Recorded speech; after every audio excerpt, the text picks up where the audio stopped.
Bonjour à tous. Nous parlerons aujourd'hui dans cette capsule vidéo du scout et plus précisément du scouting collectif. Commençons par une petite définition. Qu'est-ce que le scouting?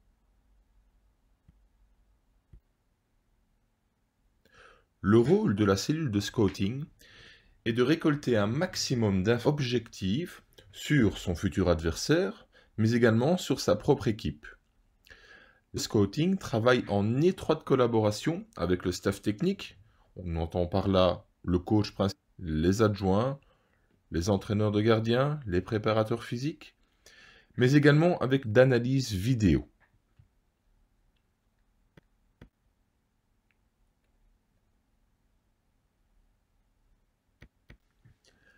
La personne en charge d'une mission de scouting s'appelle le scout, ou auteur en français.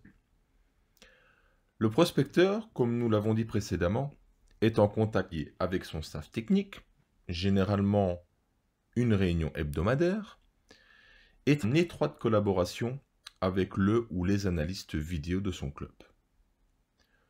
Le scout peut être très différent. Nous retrouverons d'anciens joueurs ou d'anciens coachs. Nous aurons également des formateurs diplômés ayant suivi leur cursus au département des formations de CFF. Si cela vous tente, je vous invite à aller voir la petite capsule vidéo, le parrain entraîneur, faite par M. Losfeld, manager du département. Trouvons également des personnes passionnées ayant un vécu footballistique. Où se passe une mission de scout? Certaines personnes vous diront qu'elles peuvent facilement faire un rapport de scouting de la télévision au chaud à la maison. Mais les scouts aguerris vous répondront par la négative. Rien ne remplace la présence dans le stade, l'atmosphère du stade et de formation invisible derrière son petit écran. Comme pour les vidéos, évidemment une position centrale et la plus haute possible vous donneront une meilleure perspective de vue. Vous aurez une vision globale sur le terrain et vous perdrez moins d'infos. Ces positions se retrouvent généralement dans les grands stades.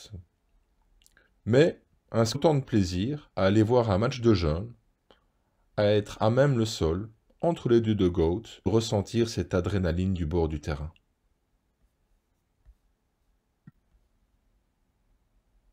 Comme vous l'aurez compris, nous sommes tributaires des matchs voire et du calendrier établi par la fédération.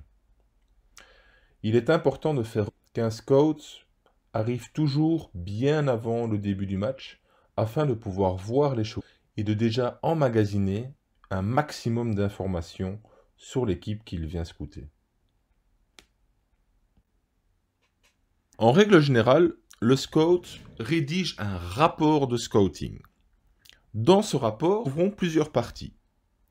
La première partie s'appelle le pré-scouting. Dans cette partie, nous transcrirons toutes les données que nous avons pu récolter avant le match.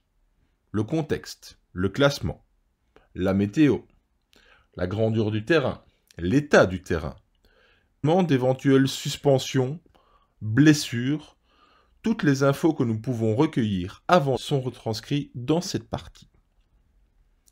Ensuite arrive le corps du rapport, où nous du B+ et du B-, donc de la possession de balle et de la perte de balle, et des deux ronds qui vont avec, la reconversion B+, B- et la reconversion B+. Une dernière phase clôture généralement le rapport de scouting.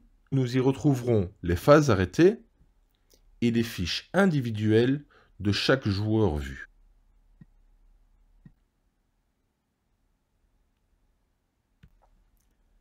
Quels sont les scouts? Ses yeux et son expérience personnelle sont son atout majeur.